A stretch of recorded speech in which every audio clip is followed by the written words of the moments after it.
welcome everyone to this morning's UUCD forums. The topic is going to be defining tiny, notice the quotes, with Jason Hale, a senior housing developer for the City of Duluth and Housing and Redevelopment Authority.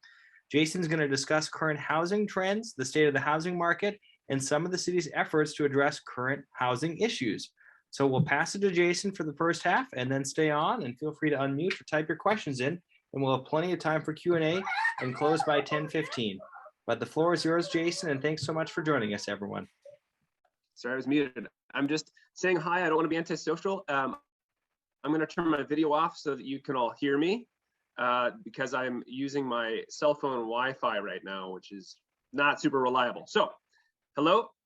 Okay, so one of the things that folks had asked when they reached out to me was, I think in particular, regarding some tiny home articles that they had seen in the paper. And so, as you can imagine, that has stirred up a number of questions. Primary among them, what is tiny exactly? So I thought we'll get to that in a little bit, but I thought maybe it would be a good opportunity to talk about generally housing, like Brett said, housing in Duluth, what we're doing, what's going on, some of the challenges, and just some kind of big picture and then to small picture. So literally small picture. So we're going to jump in here. If I can go up, here we go. So this is according to the census that was just conducted in 2020. I guess as a bit of an asterisk, as an editorial, I don't totally buy the population figures, and a lot of my colleagues agree. In particular because according to the census, we've been stagnant for the last 30 years or so. And anybody who's tried to buy a house or rent an apartment in the last couple of years will probably appreciate that it's not an easy thing to do because there's very little inventory in either of those. So we just don't believe that the census has actually captured some of the growth we've seen as a community. So I just want to editorialize that. And then also a lot of the time in housing, especially when we're talking about affordable housing, we base it off of median household incomes.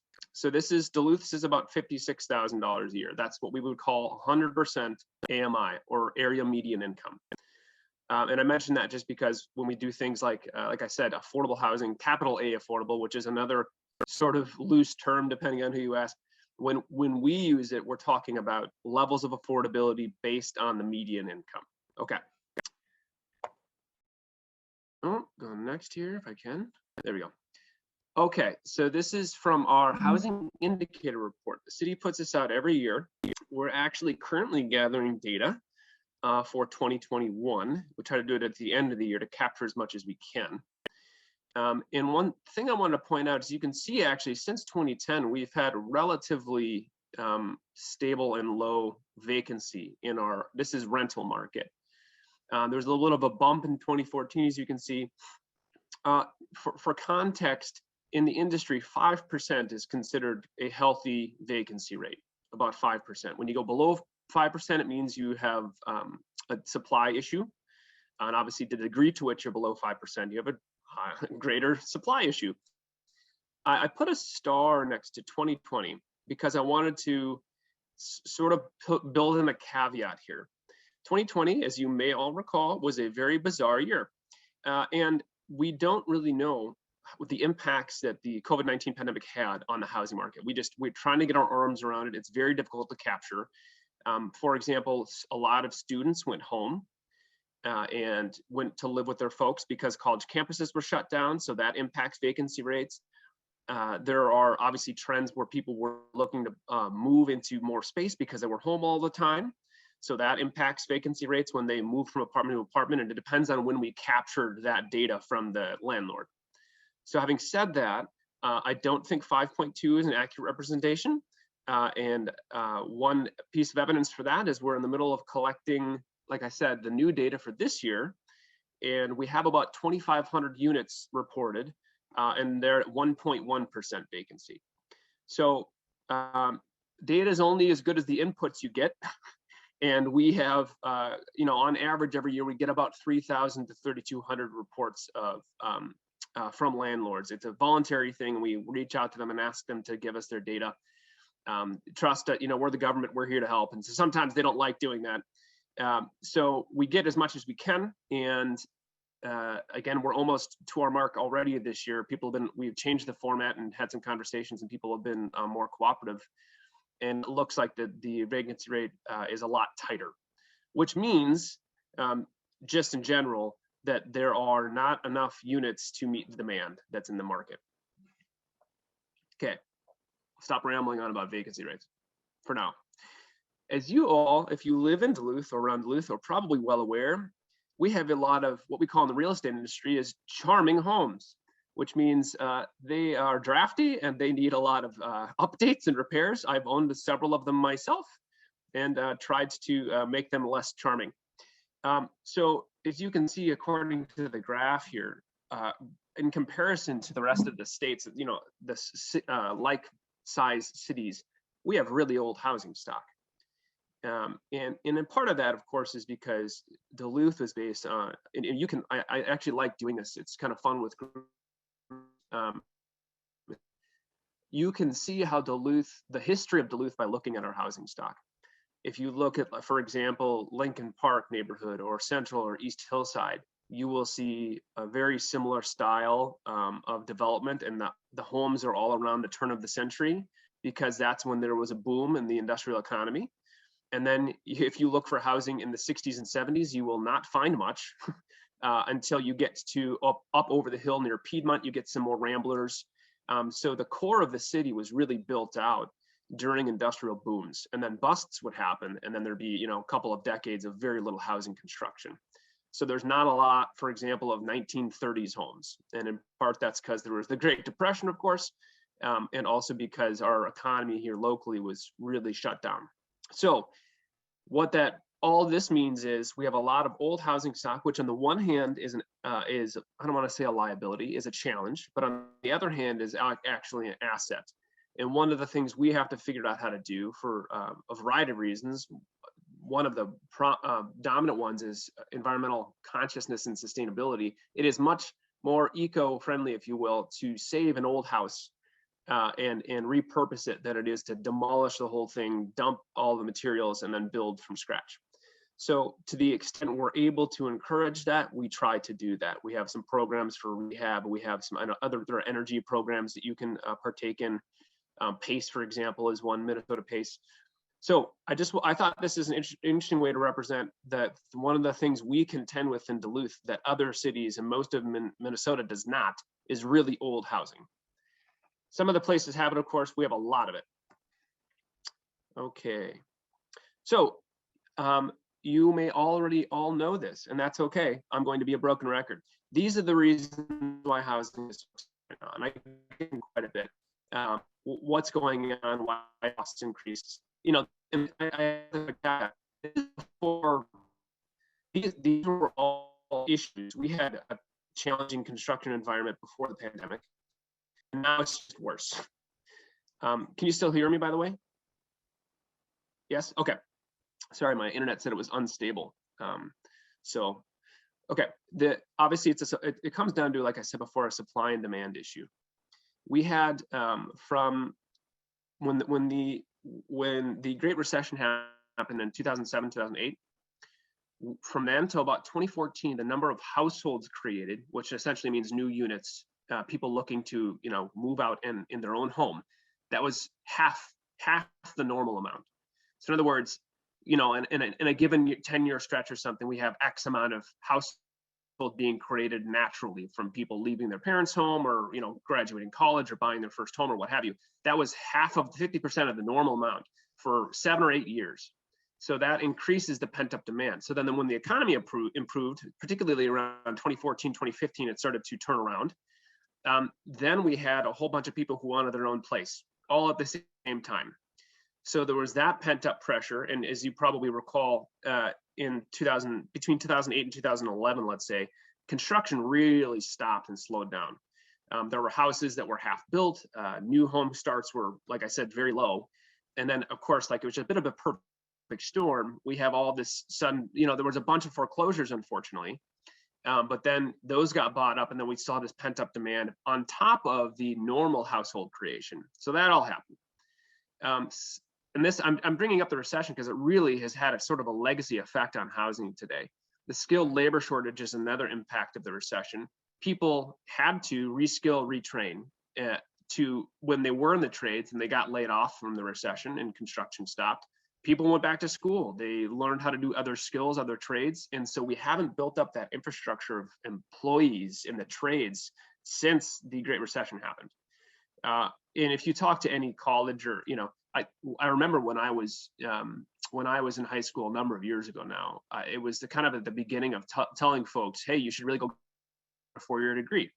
And there wasn't necessarily why or what you should go. You should just go get a 4-year degree. Well, now we're telling a lot of students in high schools, hey, you should really consider the trades because we really need them. And frankly, they pay well right now. You can get out of a 2-year program and make $60,000 a year to start. So that's not bad for the local economy. So that has still had an impact, and we're still kind of contending with that. And then finally, of course, construction costs are higher than ever. If you read the news or you've talked to anybody, and really honestly in any industry, you'll know that shipping is a big problem. And we have been contending with that, particularly in housing, for a few years. So shipping has been exacerbated by the pandemic, but construction costs were still really high before 2020, and they were increasingly high. So these are all the things that are causing housing costs to increase. Thought it might be interesting to show a little bit of context what we've built. We did an update in 2014, or I should say a market analysis of what we need. And so that was kind of a benchmark year, and we updated that in 2019, right before the pandemic, November 2019. We have built about 1,800 units, as you can see. And then there's a breakdown. And remember before I mentioned AMI, that's that area median income I referred to.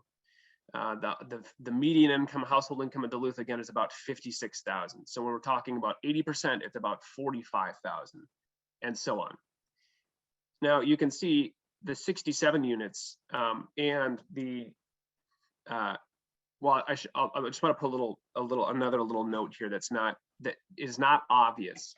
The 30 to 50% AMI, those are deeply affordable, and those are very difficult to build because you don't get the rents and revenues you get from the units are way low, and so it's very difficult to justify. I mean, you can't. It's actually mathematically impossible to build housing at full cost and then provide units at that level. You can't do it. It has to be subsidized. There's no other way to do it, which is why we have the low-income housing tax credit process. It's a federal program that states operate. So Duluth, if you're familiar with, again, some of the news in the last year or so, Decker Dwelling is a project up by the mall area that One Roof Community Housing has built, and we partnered with them on that in several ways. The city did. Those are at 60% AMI. Something that, again, that doesn't quite get captured here is when we talk about affordability, it's 80% and below is kind of the benchmark to be considered affordable, and then of course it's degrees of affordability. But one of the niches here that is very difficult to build is between 60 and 80% AMI. There aren't any programs, whether it's tax credit programs or Minnesota housing programs, that offer assistance for that niche of affordability. So 60% and below, there's tax credits, there's HUD home doll, there's other programs that we can, I mean, it's not enough, to be clear, it's never enough, but there are some resources we can go after. When you get between 60 and 80, there's really nothing that helps build those units, unfortunately. So we have to try to bake them into projects, leverage, let's say, higher market rate units, and then leverage those units to build more like that, what we would call maybe workforce. And that's, if you think about it, $45,000 a year is 80%. So if you go to, below that, you're talking about somebody who's maybe an entry level position as a lab tech or maybe, a school teacher or something. We want to try to build housing that's affordable for those folks too. Okay. This is the projected demand that update that I was talking about in 2019. We still needed, as of 2019, about 5,000, I think it's 5,031 if you total all of these up. It's a lot of units for Duluth. Just for context, we have about 36,000 households right now. So 5,000 additional units or households is a lot as a percentage of our existing base. And again, this is a analysis and projection. It's never 100% accurate, but based on the data we had at the time, this is the thought. And as a reminder, from 2014 to 2020, we built about 1,800 units. So not enough. We're still behind. These, I mentioned this a little bit, these are some particularly challenging things to build today. Single family homes that are affordable, starter homes, for example, are almost impossible. And I would say a starter home is, below, let's say for Duluth metrics, it's below $250,000, which is kind of crazy. I bought my first house for $55,000. So to think that a starter home is $250,000 is kind of bonkers, but that's the market we're in. Housing options for seniors, there are a lot of, is anybody familiar with the Zvago development on London Road? Yeah, okay. I see the Mungers kind of nodding their head. Yes, that is a 60 unit co-op. So they own, it's like a homeowners association, but they own the units. And that was full before it was open, and it's for seniors, and they have a 60-person waiting list. So it's just evidence of the fact that there is a market for senior housing that is not being met. And one of the things that I'm really interested in is trying to provide those options, because there are a lot of folks who let's say they're empty nesters or they're retired now and they don't want 2,000 square feet of house. And they'd love to be able to not worry about mowing a quarter acre lawn or raking the leaves or what have you. I don't like doing that, but I don't qualify for senior housing, so I'm going to stay in my house for now. We want to try to build more of that type of housing for folks who want to live a little maintenance free, a little more a little different lifestyle and not have to worry about their homes, because that's a win-win. It helps them find a product that folks want to live in, and it helps, let's say, new families who want to move into neighborhoods, buy houses that are currently being lived in maybe by one person that has a 3-bedroom house, and then that's a great opportunity for families. So that's one area that's very difficult, and then you can read these other two. We've talked about them a little bit already. Okay. So this is an example. I don't know if you can, this is in the way. Can you see I'll move this a little bit. Yeah, let's do that. This was a snapshot. I think this is from about a month ago. This is a new home. And I just want to point something out here. This is 1,700 square feet. This is not a giant home. It looks a little custom in the sense it's got cedar shake, and this is obviously just a rendering. But the point I'm trying to make is single family builders historically for a long time in Duluth have been, I'd say for the last 10 years, have been building custom homes because they are, there's a bigger margin for them. And there's more money in them, and they're a little safer bet because you're building them for a specific client who, is going to, it's not speculative building. So when I say spec homes on the left, my left anyway, that's speculative building where you build a house and then you list it for sale. That is has picked up a little bit in the last few years because the market has appreciated so much, but it's still not, like, for example, you could go down the metro area in Lakeville or Burnsville or something, and you could go to a new development where they're building $450,000 houses and they don't have buyers for them because they know they'll sell them. We're not seeing that really happen in Duluth. Actually, colleagues of mine built this house. I just thought some math would be interesting to see here. 360 to 375 is what it costs to build this house with the lot and with everything. I'm not sorry, this house, an 1,800 square foot house. Obviously, this house is about 1,200 square feet. Again, that's not a huge house. It's got a single car attached garage, but it's 3-bedroom, 2-bath. So when you look, and I just extrapolated from that, and again, this is just, who would have thought, 5 years ago that somebody could sell a house for $308,000 on 69th Avenue West? My first house was literally a block from here on 70th Avenue West, and it was $55,000. So it's remarkable that this is what's happening with the market right now. But I believe this has since sold since I took this snapshot. Because there's so little inventory that people are, and this is, I would say, one silver lining to our housing situation. People who are relocating to Duluth don't have what I would call maybe historic separation between East and West Duluth. There's not that divide or that mentality. And so there are people who are moving here who are moving all over the place, and they don't They don't have any preconceived notions, or, so they're moving because there's a house available in Fairmont here, they're buying it, which is great for, in some sense, for these neighborhoods, because it helps appreciate those home values. And typically people who can afford, a $308,000 house also may have some discretionary income to help spend in these neighborhoods. So there are some benefits to this situation, of course. They don't outweigh the costs, but I try to stay optimistic. Again, I just wanted to point out, if you look at the median income of $55,000, $56,000 a year for a household, 1 or 2 people, that's about $235,000 house.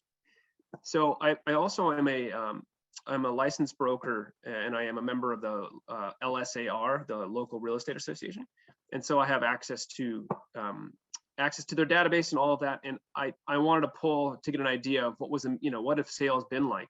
They've changed quite a bit. And as you can see here, as of the end of July, it was 237. That's the median. So it's a little surprising, because you think, well, because housing's so expensive, you would suspect that the median would be way above what the median, affordability would be. The caveat I want to put on here is that that may be lined up. The median's about the median price that people can afford, but there's way few of them.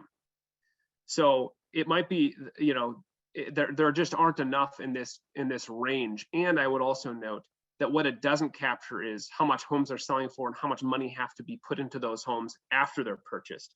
So the home may be, quote, affordable, but it may also need $30,000 of work or a new boiler or whatever.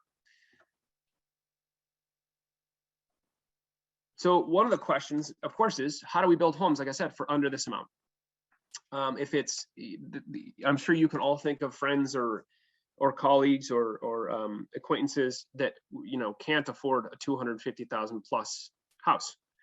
Well, how do we build houses for people who want them that's under this amount? Tiny houses. This is where we get to that question. What is tiny? So this is a project I've been working on, developer. You may have seen this in the Duluth News Tribune or the Star Tribune. This is 234 square feet. I would qualify this as tiny. This is a tiny house.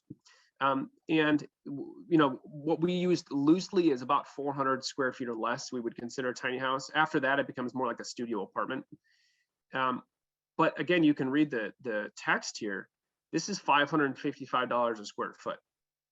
Because the problem is, even with a tiny house, no matter how small you build it, you still need a bathroom, you still need a kitchen, you still need all of the expensive utilities, the driveway, parking, all of those things don't change. You're really saving on sheetrock, siding, and roofing, right? And maybe some windows. Those things, aren't cheap necessarily, but they're not the most expensive components of a house.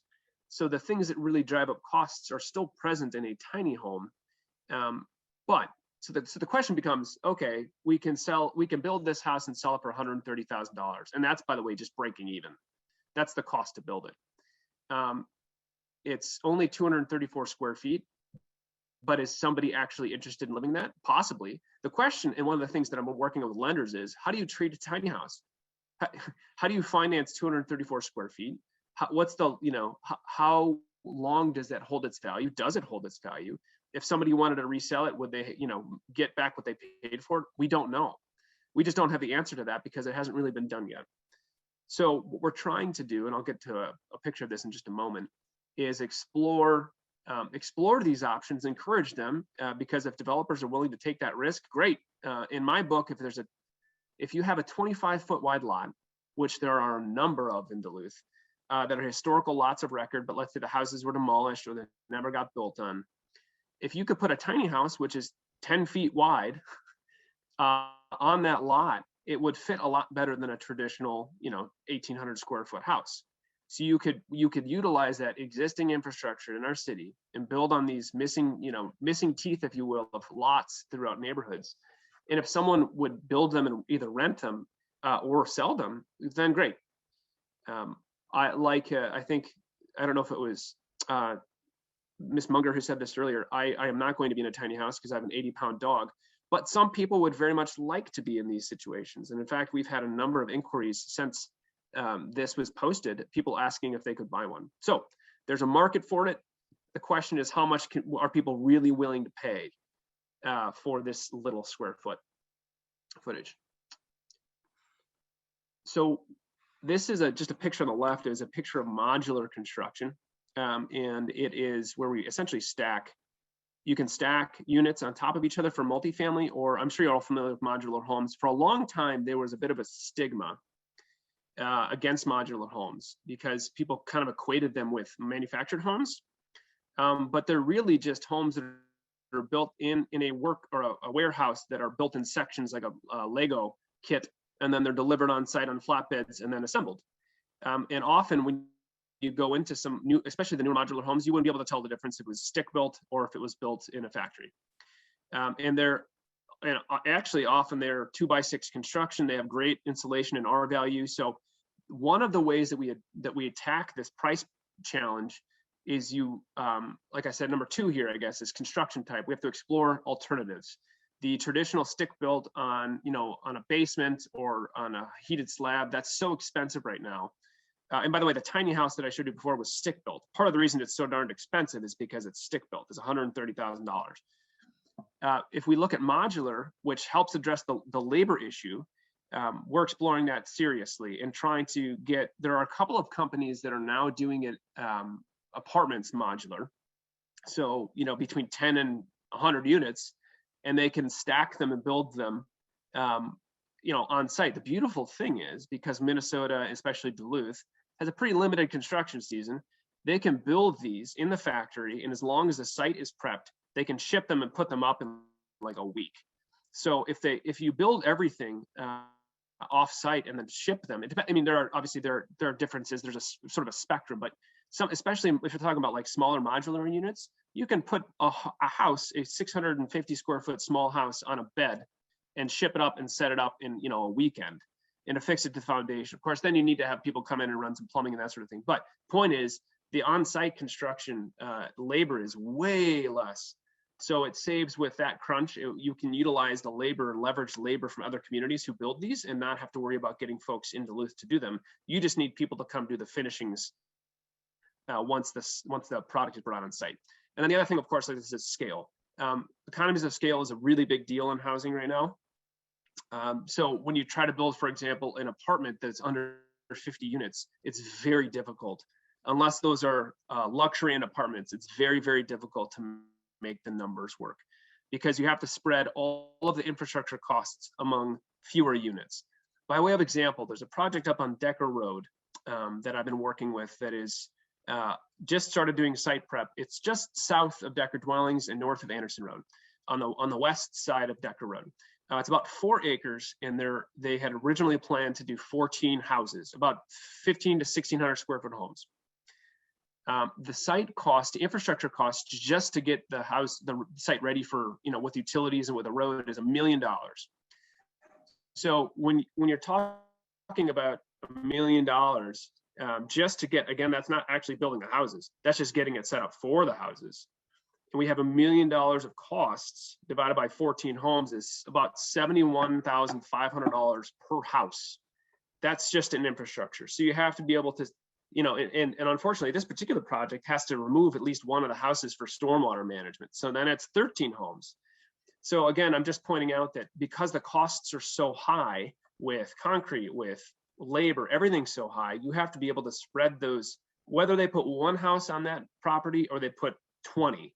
It's still, well, the door would be a little bit different, but the point is the structure doesn't change a ton between, let's say, 5 and 20 houses. You still have to run the sewer, the water, the gas, they have to do pumps for it. You still have to run the electrical. All of those things are the same. It's just how many units you can spread that amongst, if that makes sense. So scale is a really big opportunity. This is a project that I'm doing right now on behalf of the HRA. It is out in Fairmont neighborhood. And it is what we call a cottage home park or cottage home village. The city of Duluth created a special use permit for a cottage home park, which allows units to not have to, I guess this is a good way of putting it, is you can see this example. There's a community spaces in the middle where the units are oriented toward. So they're kind of creating what we call pocket neighborhood. So it's definitely more of a community orientation, trails connecting the two, and they don't all have to face the street. Traditional development, of course, all your houses face the street. There's maybe an alley in the back, and you've got a garage. This allows us to use infrastructure and get a little more density on a site and do something a little creative. So this is, the RFP is out right now, and we're getting to questions from developers to bring in and build up to 18 modular units from studios to 2 bedrooms. And the HRA is going to rent about a third of them at 50% AMI and the rest at about 70. So we're going to make these affordable, and it's going to be a nice, I think, a nice little community. So that's one example of both scale and construction type. We're looking at modular, so the costs go down. We have to basically prep the site, set the foundation, and get them ready for delivery. And then we're doing up to 18 of them because then we can reduce the construction costs because we're basically ordering enough of them to make it worthwhile for the builder to give us a discount. And this is the last slide I have, and then I will stop rambling on here. These are just some of the things we're working on. And I'm happy to, I'll probably leave this up during questions because maybe you have specific questions about some of these. But this is a list of the projects I'm working on, both with my city and HRA hat on.